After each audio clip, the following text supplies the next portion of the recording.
Are viruses alive or not? These tiny invaders cause colds, HIV, and even computer-named diseases. Today we explore viruses, the Akaryotes.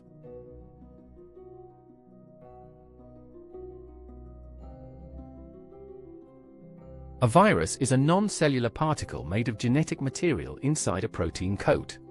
Akaryote means no nucleus. They are much smaller than bacteria.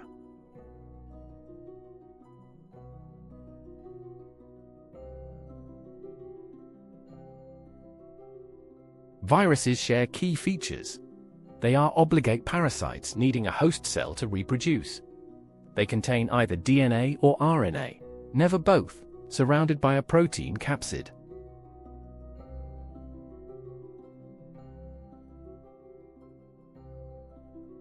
Meet the bacteriophage, a virus that attacks bacteria. It has a head holding DNA, a tail sheath like a syringe, and tail fibers that grip the host.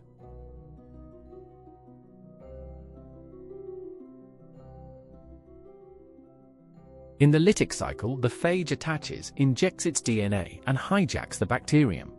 New phages assemble, then burst the cell open, ready to infect more bacteria.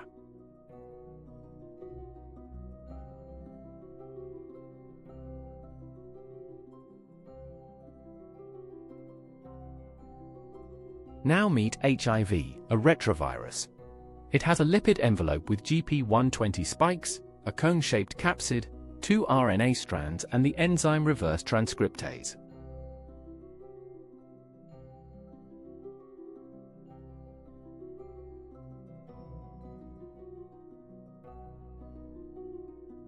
HIV binds to CD4 helper T cells. Reverse transcriptase converts its RNA into DNA, which slips into the host genome. The cell then makes new viruses that bud out.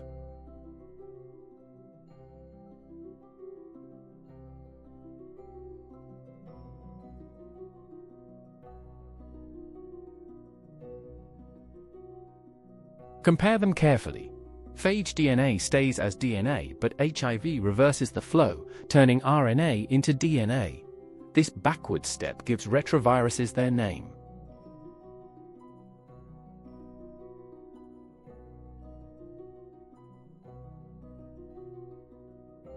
Viruses are not all bad.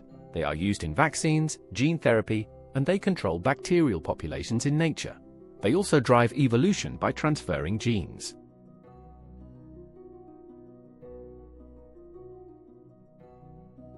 Many students wrongly call viruses cells. Remember, viruses lack cytoplasm, ribosomes, and organelles.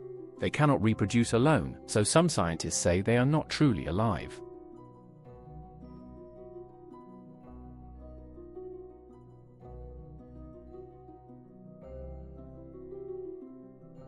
Remember viruses with clap, capsid coat, lifeless alone, Akaryote, and parasite. Clap once for phages, twice for retroviruses, and you will never forget.